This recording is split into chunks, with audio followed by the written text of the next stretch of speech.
everyone, MFPallytime here. Welcome back to the A through Z playthrough. We have landed upon Alarak. Here's our second hero that we're going to be taking a look at in this series this time around. He has not changed much at all. In fact, we put down his only balance change since last year. We wrote it down. He has 10 more basic attack damage.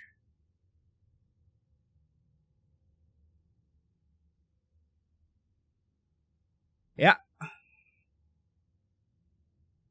10 more basic attack damage. He was added into the game on September 13th in 2016, so he's almost 2 years old.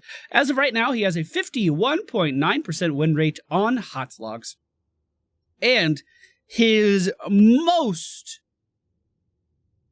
played and also highest win rate build, which never happens, by the way, historically over like the past 4 months, is the lightning build for Alarak, which I've never played, dipping into extended lightning and negatively charged, and then later picking up lightning barrage. So this will be a first for me, but because I've never played it before, and we're, talking about the character over the past year, probably a good time to try it out, right? Probably a good time.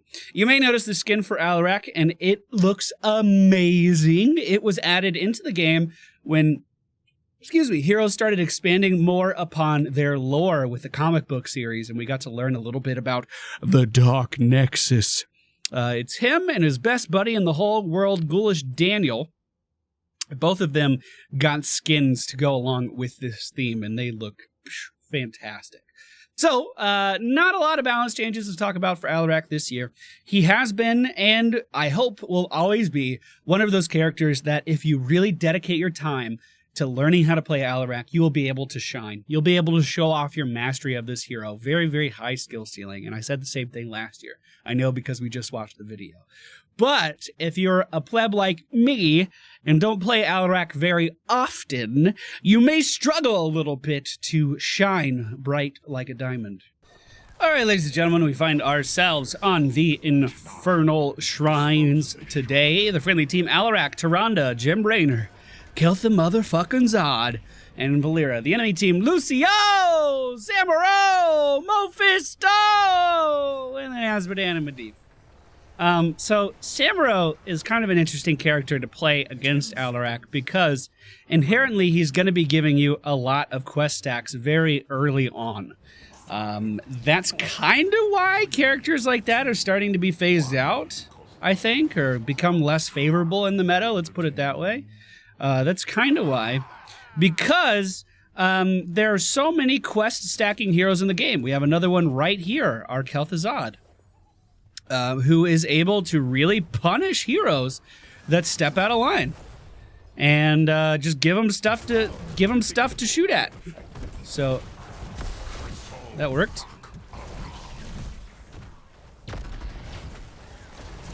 Good stun. He could still get out of here, no problem. But it was a good stun. So this lightning quest. Hit enemy heroes with the center of lightning surge. That means you have to cast it on a target behind your initial target. After hitting 5 heroes, increase the range by 20%. After hitting 15 heroes... Speaking of heroes... after hitting 15 heroes, lightning surge center slows enemies by 40% for 2 seconds, which is a pretty big buff. And then, after hitting 3 heroes with the center of a single cast, increase sadism by 10% and instantly gain all other rewards. Sadism is your trait. You have a nice little bar right here for it that increases your damage based on the percent of sadism that you have. Alarak inherently is a win more kind of character because of that.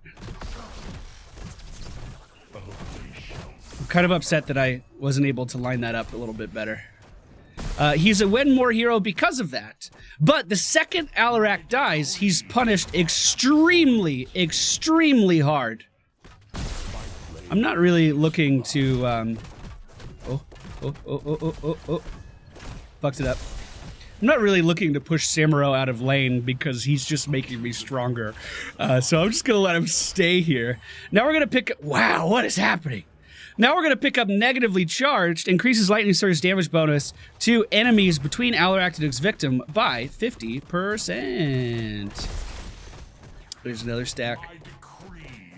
I really want to get 3, but he's not quite lining up right for it. There's 2, another stack. And this is why characters like the Lost Vikings, Chen,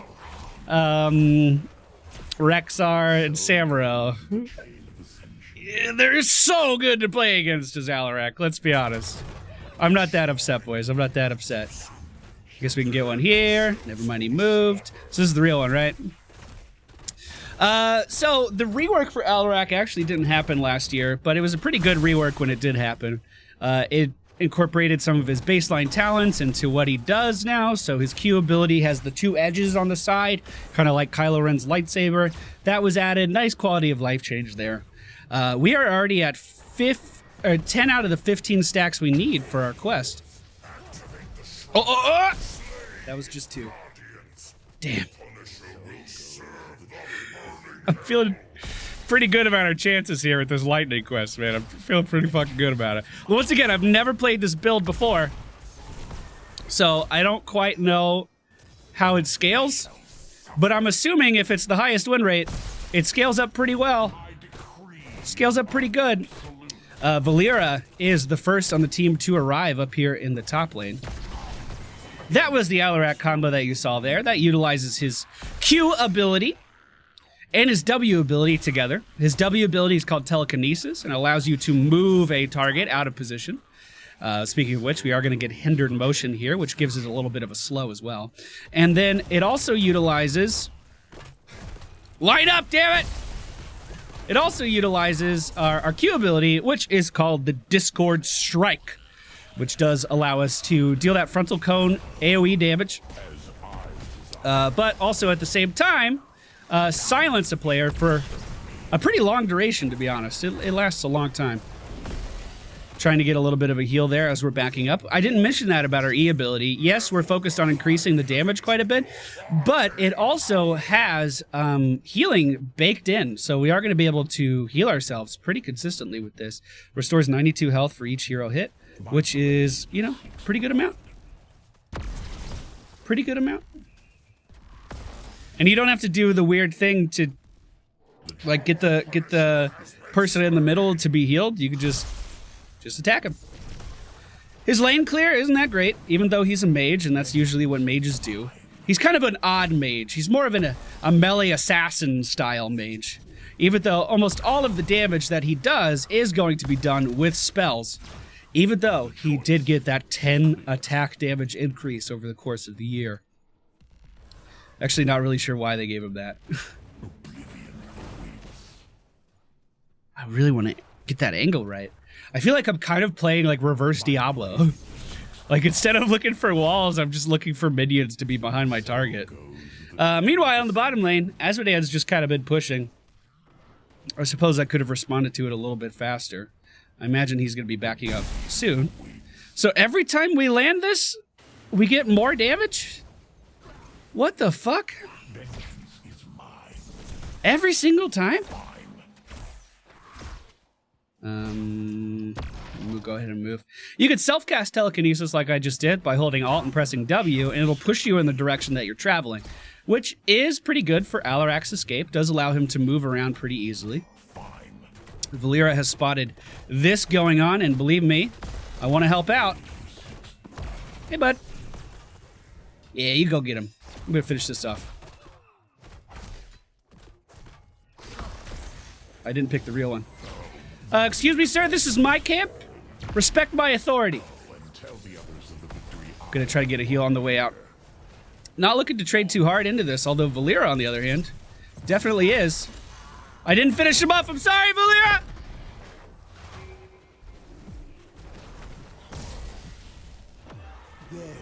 Oh, well, this is awkward. Whenever Alarak dies, he does lose all of his sadism that he has built up throughout the course of the game. Not too much of a problem as of right now. But, you know, later on, we're definitely not going to want to die. So, to counter the Consumed Soul, we're going to look into this talent here called Counter Strike. Alarak gets Alarak targets an area and channels for 1 second. While he's channeling, he is going to be protected. If he takes damage from an enemy hero, he's going to deal damage back, a shit ton of damage, especially as your sadism continues to be increased throughout the course of the game. Now that Valeera has died 1 time, she has become enraged, and we are seeing her true form. Oh. Actually, a really good bro shield there. I thought that was going to be 3. I really did. I really did.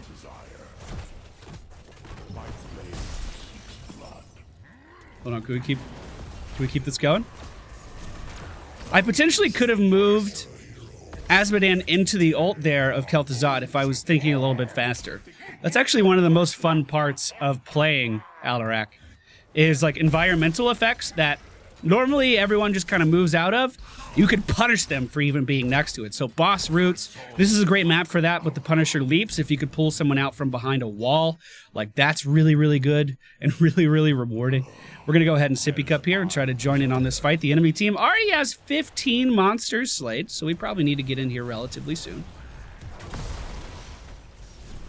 Thrown out of silence. Probably not going to land anything. Probably not going to secure anything, is what I meant to say. The friendly team is moving up pretty well. There's a silence on 2 members of the enemy team.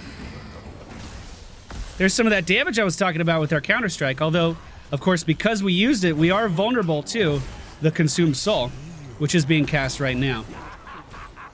Hopefully, Tyrande is going to be able to heal up the team no problem. She should be able to. And I'm going to stay in here and try to keep finishing this off. Azmodan moving back in. We also see... Uh-oh. We also see Medivh spotting our ally. Good protected. All right, we're going to be backing up here. Just back it up here. How's their damage? Not bad. Better than I thought it was going to be, honestly. He moved up a little bit too far. That's okay, though. Nothing to worry about. Everything's fine. That hurts. Nice ult there, actually. Damn. This Medivh is fast.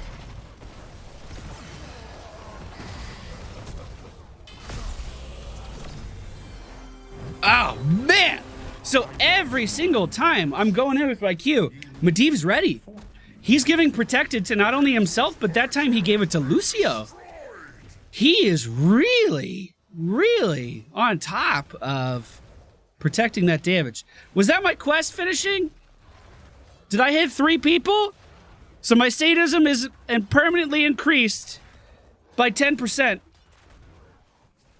This is why Medivh is such a polarizing hero, by the way, because he can make your character feel like they're not doing anything if he's being played properly, like this guy.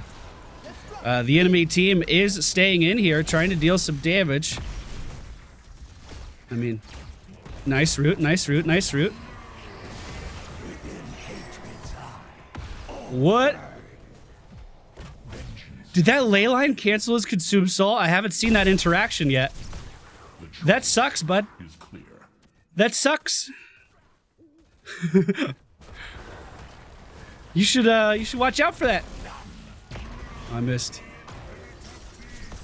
Jeez. Can we do it, team? Can we finish him? Can we finish him? I think I gotta leave. Got a good hit there. We have 26 stacks on our quest. Our infinite scaling quest. Nice kill on Medivh there. Might be able to finish off that guy too. Uh-oh. Team, why have you forsaken me? Are you dead again? Oh. Yeah, I guess that makes sense. Also didn't realize Kel'Thuzad was dead. Great Mate Sidra coming out. So this is a really, really, really good talent for Alarak if you can play him properly. Activate to mark an enemy hero for 300 seconds. Hitting a marked hero with Discord Strike increases sadism by 3%. Killing the marked hero increases sadism by 5% and lowers the cooldown of Rite of Rak'Shir to 10 seconds. Sadism gained from Rite of Rak'Shir is of course lost on death, just like all of our bonuses for Rite of Rak'Shir. But if we can catch a target at low health maybe not even at low health, maybe just an easy target to hit with our Q ability, like Alarak or something. I actually don't know how this interaction works with Samuro. I'm not sure if Rite of Rakshir has been placed on all of his clones to keep up the illusion, or if he... Would we just see who the real one is? I don't know how this works. Anyway, basically, as long as we don't die, which has been a bit of an issue for me in this particular match, this enemy team's really turning it around recently. We are down a talent tier for this fight. That doesn't seem to bother Valera. Doesn't seem to bother her one bit.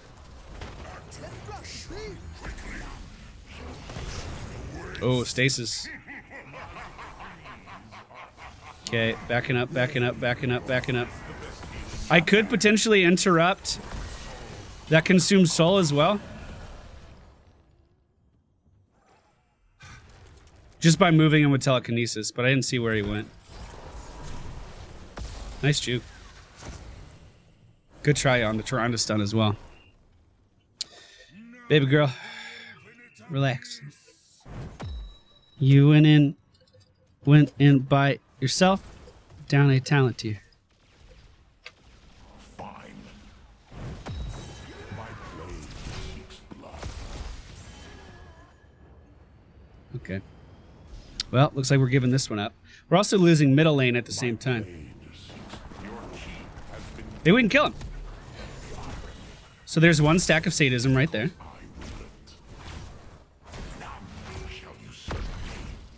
Here's two. Wow, I feel like you got that instantly. I love people that call GG after feeding. Really enjoyable. Alright. Mortar Punishers actually getting distracted by minions. That's good. Gives us time to clean up this top lane.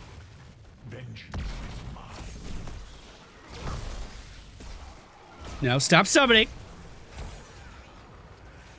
Okay, we're actually 4 levels down right now, so we're doing a lot of things fundamentally wrong. We're doing a lot of things really badly. Get back. Hold the line! Okay, we're gonna go for Lightning Barrage. So if we hit a target with the center... No. If we hit a target with the center of our E ability, we're then able to cast it again, but our target for the E has to be a different target. Also, Jim Raynor deciding not to even move a little bit. Okay, we're gonna have to try to defend against this. You get away. Okay, everything's fine, everything's fine, everything's fine. Let me kill this. Oh, jeez. Oh, Lord.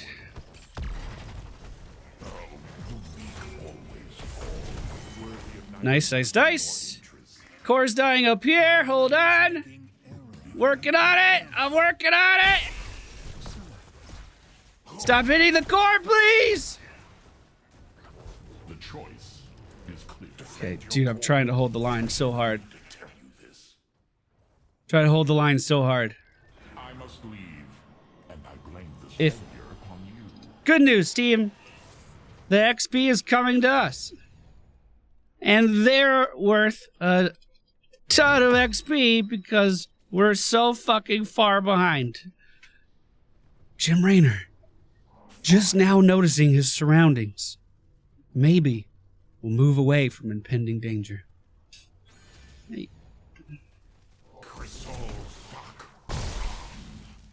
Okay. Alright, top's cleared. We're good. We're good. We're good. Coming up on level 19. We're going to have our 20s soon. Maybe this is when we turn this fight around. Maybe this is when I just fucking die. You have died. Maybe casting my E ability first there would have given me a bit more survivability.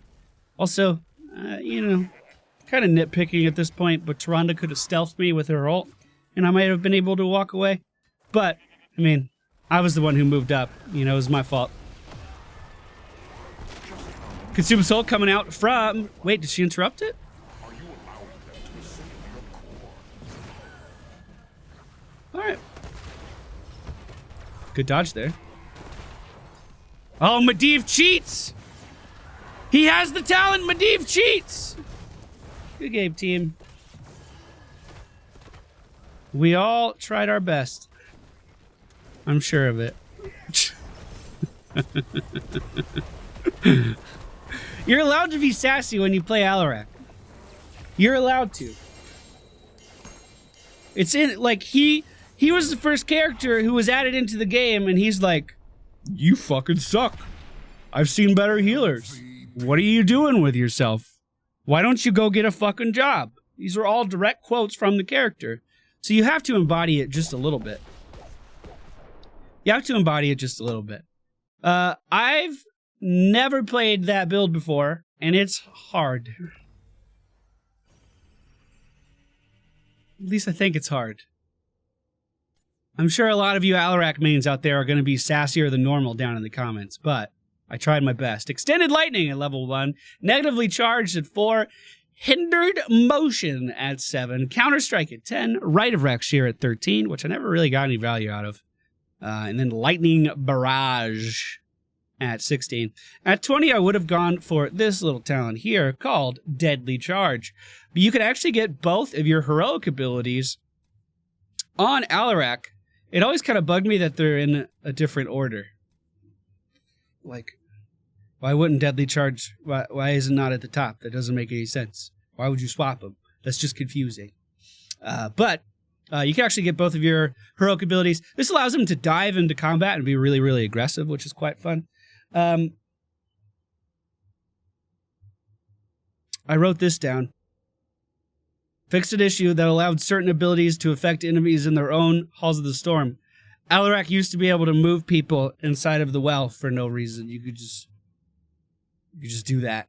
I'm assuming it has to be the enemy well. Like, you could walk up to it and just move them around. Kind of like a slap to the face as you're winning the game.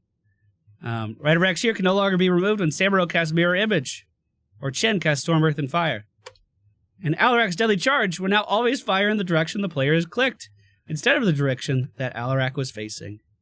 And that is Alarak in 2018. Thank you all for watching. Hope you enjoyed today's A through Z video. Up next, we're going to be talking about Alexstrasza, who was not in the game last year. So, brand new. Thank you all for watching. See you next time.